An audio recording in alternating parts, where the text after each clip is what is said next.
Helena Bailly, étoile montante de la scène musicale française et belge, se dresse sur une scène scintillante, sous les acclamations de milliers de spectateurs.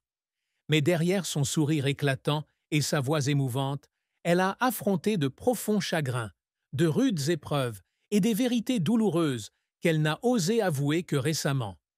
À 23 ans, Helena, découverte lors de l'émission Star Academy 2023, a traversé un parcours émouvant de ses jours anonymes à Braine-l'Alleud, en Belgique, jusqu'au projecteur de la grande scène. La plus grande tristesse de sa vie, comme elle l'a un jour confié, vient non seulement des pressions de la célébrité, mais aussi de profondes blessures du passé, de pertes personnelles et de relations qui lui ont brisé le cœur. La plus grande tristesse de la vie d'Helena Bailly a été la perte soudaine de son frère bien-aimé alors qu'elle n'avait que 5 ans. Son frère, alors âgé de seulement 20 ans, est décédé dans un accident brutal, laissant un vide incommensurable dans la famille Bailly. Helena, trop jeune pour comprendre pleinement la douleur, a grandi avec de vagues souvenirs de son frère bien-aimé. Les histoires que lui racontaient ses parents lors des soirées tranquilles de Braine-l'Alleud la remplissaient toujours d'une profonde tristesse. Elle se souvenait des moments où sa mère pleurait en silence devant une photo de famille et des moments où son père, kinésithérapeute, tentait de dissimuler sa douleur en étant occupé par son travail. Pour Helena, cette perte était non seulement un souvenir douloureux, mais aussi une part déterminante de sa personnalité, la rendant sensible et reconnaissante envers ses proches. Cette tristesse est devenue encore plus profonde à mesure qu'Helena devenait adulte et commençait à mieux comprendre le sens de la perte.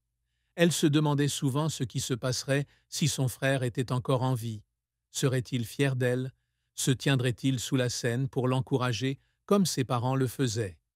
Dans les nuits solitaires après les représentations, lorsque les lumières s'éteignaient et qu'elle revenait à elle-même, Helena ressentait l'absence de son frère comme une blessure jamais cicatrisée.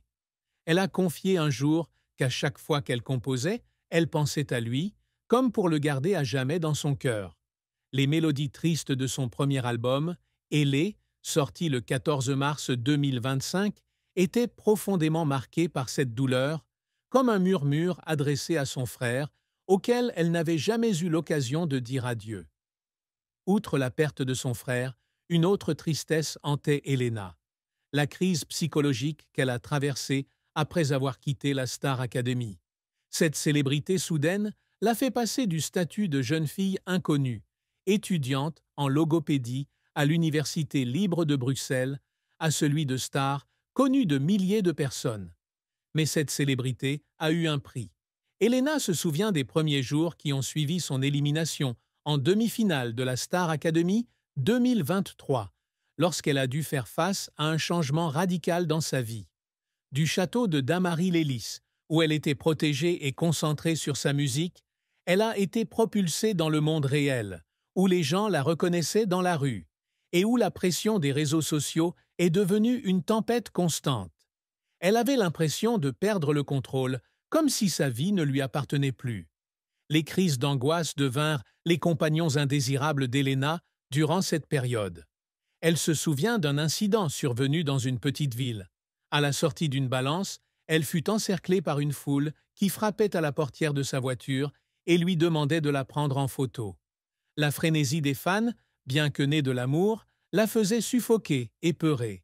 Elle confia un jour qu'il y avait des nuits où elle ne parvenait pas à dormir, hantée par le sentiment de ne pas être à la hauteur, de ne pas mériter l'affection du public. La chanson Boule au ventre, l'une des chansons de l'album Ailée, est née de ces sentiments, comme un moyen pour elle d'affronter et de se réconcilier avec ses angoisses. Cette tristesse, bien que moins évidente que la perte de son frère, était une blessure mentale qui l'a amenée à se demander à maintes reprises si elle avait la force de poursuivre sa carrière musicale. La carrière d'Helena Bailly est une histoire de talent naturel, d'efforts acharnés et de défis difficiles. Née le 19 février 2002 à Uccle, à Bruxelles, Helena a grandi dans une famille de la classe moyenne, avec une mère professeure de néerlandais à la retraite et un père kinésithérapeute. Elle n'a jamais pensé devenir chanteuse, car la musique, bien que sa passion était toujours restée secrète. Étudiante en logopédie, Elena menait une vie normale, avec des cours, des week-ends, avec ses deux meilleurs amis, dans un appartement en colocation à Bruxelles, et de modestes rêves d'avenir stable. Mais une décision audacieuse a tout changé. Elle s'est inscrite au casting de la Star Academy 2023 après avoir vu une vidéo TikTok de Nikos Aliagas annonçant son admission. Elena est entrée au château de Damary-Lélis naïve et inexpérimentée. Elle n'avait jamais pris de cours de chant professionnel, ne s'était jamais produite devant un public et n'avait connu la danse que lors de concours de danse enfant. Mais c'est sa sincérité et sa voix saoule qui ont rapidement fait d'elle l'une des candidates les plus populaires. Semaine après semaine, le public a été témoin de sa progression remarquable, passant d'une jeune fille timide à une artiste confiante sur scène. Bien qu'éliminée en demi-finale par Pierre Garnier, qui a ensuite remporté la victoire, Elena a laissé une impression durable, avec des centaines de milliers de fans sur Instagram et des éloges de coachs comme Marlène Schaff, qui l'ont aidée à croire en ses capacités. Après la Star Academy, Elena a rapidement signé un contrat avec Sony Music France et a entamé sa carrière solo. Le premier single, Aimer pour de vrai, sorti le 1er mars 2024, a atteint plus de 4 millions d'écoutes sur Spotify, devenant disque d'or. Il a été suivi par Summer Body et Mauvais garçon, qui ont cumulé des millions d'écoutes et des centaines de milliers de fans attendant leurs premiers albums. L'album Ailé, sorti le 14 mars 2025, s'est directement classé numéro 1 en France dès sa première semaine. Un exploit pour une si jeune artiste. Chaque chanson de l'album est une part d'Elena, de ses souffrances personnelles à ses messages d'acceptation de soi et de lutte contre les normes sociales. Mais la carrière d'Elena n'a pas été que des triomphes. Elle a dû faire face à de nombreux défis, de la pression de la célébrité aux préjugés et aux obstacles dans l'industrie musicale. L'un des plus grands défis a été sa transition de candidate de télé-réalité à artiste reconnue. Beaucoup doutaient de son talent, la considérant comme un simple produit de la Star Academy, un phénomène éphémère. Elena a dû travailler sans relâche pour prouver sa valeur, de l'écriture de ses propres paroles à la collaboration avec des producteurs comme Vincha pour créer ses propres chansons emblématiques. Elle se souvient de longues journées en studio, où elle était confrontée à de vives critiques et à des doutes.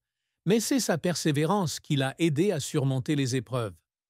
Un autre défi était la comparaison constante avec les autres candidats, notamment Pierre Garnier, considéré comme la star la plus brillante de la saison 2023. Elena et Pierre étaient très amis, mais leur proximité a donné lieu à des rumeurs de relations amoureuses, ce qui l'a mise sous pression des médias et des fans. Elle se sentait impuissante face à l'examen minutieux de ses moindres faits et gestes, de son apparition avec Pierre à un concert de Tate McRae aux photos d'eux sur les réseaux sociaux. Non seulement ces rumeurs ont nui à leur amitié, mais elles lui ont aussi donné le sentiment d'être incomprise, comme si son talent était éclipsé par des histoires mensongères. Elena a également dû faire face à des problèmes de santé mentale. Après avoir terminé la tournée Star Academy, qui compte plus de 70 représentations, elle a sombré dans un état d'épuisement physique et mental. La tournée, bien qu'une expérience extraordinaire, était trop intense pour une jeune femme de 22 ans, peu habituée au rythme de la célébrité. Elle se souvient de ses journées passées à voyager sans arrêt en bus, à se produire devant des milliers de personnes et à gérer les attentes incessantes du public. Il y avait des soirs où elle se sentait seule, même entourée d'amis proches de la tournée. Cet épuisement a provoqué des crises d'angoisse, la forçant à rechercher le soutien de sa famille et de ses amis pour retrouver son équilibre. Un autre défi a été de gérer les commentaires négatifs sur les réseaux sociaux. Malgré ses plus de 841 000 abonnés sur Instagram, Elena n'a pas été à l'abri des critiques, qu'il s'agisse de personnes critiquant son apparence ou de personnes affirmant que sa musique manquait de profondeur. Ces commentaires, bien que peu nombreux, sont dévastateurs pour une jeune femme qui tente de trouver sa place dans l'industrie musicale. Elena a confié un jour qu'il y avait des jours où elle n'osait pas ouvrir son téléphone, craignant les mots durs qu'elle entendrait. Mais c'est la musique qui est devenue son refuge, où elle pouvait transformer sa douleur en mélodie qui touchait le cœur de ses auditeurs. Helena Bailly ressent de la tristesse, une profonde tristesse, pour beaucoup de choses dans sa vie. L'une des plus profondes est lorsqu'elle repense à une relation toxique qu'elle a vécue à l'adolescence, à 16 ans. Son premier amour, qu'elle décrit dans la chanson Mauvais garçon, a été une expérience traumatisante, où elle a subi violence et manipulation psychologique de la part de son petit ami. Elle se souvient des messages durs qu'elle a reçus,